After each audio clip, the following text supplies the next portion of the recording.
खड़ खड़ खड़ खड़। ट्रेन द्रुत गति से भागी चली जा रही थी। संध्या काल का समय था। तेज बारिश और बीच बीच में बिजली की चमक वातानुकूलित कोच की खिड़कियों से अपनी उपस्थिति दर्ज करा रही थी। केबिन का एकांत और यह भयावह मौसम मुझ जैसे डरपोक आदमी को और डरा रहा था। थोड़ी देर बाद गाड़ी के पहियों की रफ्तार कम हुई और एक मध्यम से स्टेशन पर गाड़ी रुकी। बारिश इतनी ज्यादा थी कि मैं स्टेशन का नाम नहीं पढ़ पा रहा था। मैं अपने केबिन में अकेला था और इस उधेड़बुन में था कि कोई सहयात्री आए जिससे वार्तालाप करते करते आगे का रास्ता आसानी से काटा जा सके और एक अंदरूनी भय जो मेरे अंदर जागृत हो चुका है उससे मुझे निजात मिल सके। तभी किसी ने केबिन का दरवाजा खटखटाया और एक शांत सा दिखने वाला व्यक्ति केबिन में दाखिल हुआ।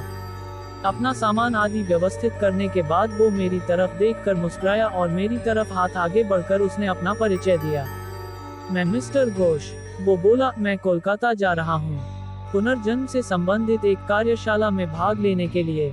मैंने उसे बताया कि मैं कानपुर में व्याख्याता के पद पर हूँ और पटना जा रहा हूँ। उसने कुछ खाने का सामान निकाला और मुझसे भी खाने हेतु आग्रह किया, किंतु मैं बहुत ही सशंकित व्यक्तित्व का प्राणी। ट्रेन में किसी अजनबी के द्वारा दिए गए खाने को लेना असंभव था मेरे लिए।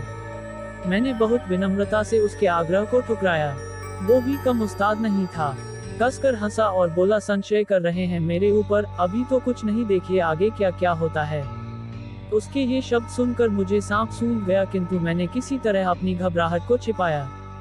कोई स्टेशन आने पर वो उतरता और ट्रेन चलने के बाद किसी दूसरे कंपार्टमेंट से चढ़कर फिर आ जाता।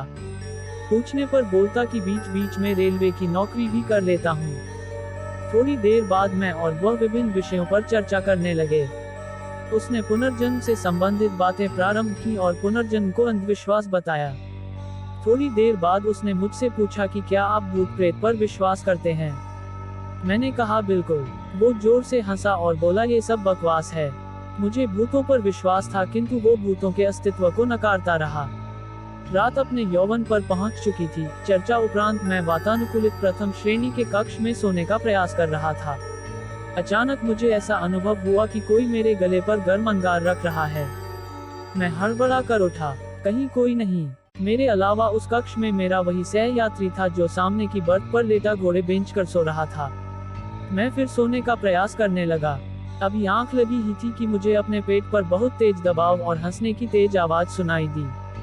मैं घबरा कर उठा तो देखा कि सहयात्री बर्थ पर नहीं था। लगभग 1-2 मिनट बाद वो आया और बोला, जनाब सोए नहीं। मैंने अपनी घबराहट रोकते हुए उससे कहा, अभी नींद नहीं आ रही, और मैंने अपने बैग से एक मैगजीन निकाली और पढ़ने का नाटक करने लगा। सहयात्री भी बर्थ पर लेट गया और कुछ देर में उसके खर्राटे केबिन में गूंजने लगे। मैं भी थोड़ा निश्चिंत हुआ और बर्थ पर आंख बंद कर लेट गया। ट्रेन कभी धीमी होती कभी रफ्तार पकड़ लेती, लेकिन मेरे दिल ने अब तेज रफ्तार ही पकड़ रखी थी।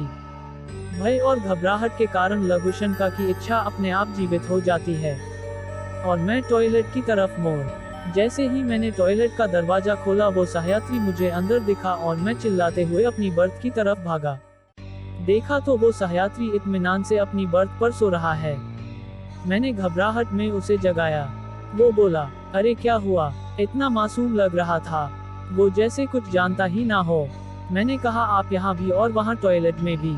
वो कुटिलता से हंसा और बोला, मैं कितने रूप में कहीं पर भी रह सकता हूँ। घबराहट के मारे मैं पसीने से तरबतर, बिल्कुल निर्जीव सा खड़ा उसके सामने। वो बोला, तुम्हें भूतों पर विश्वास था ना? तुम्हें तुम्हारे विश्वास का प्रमाण देना था।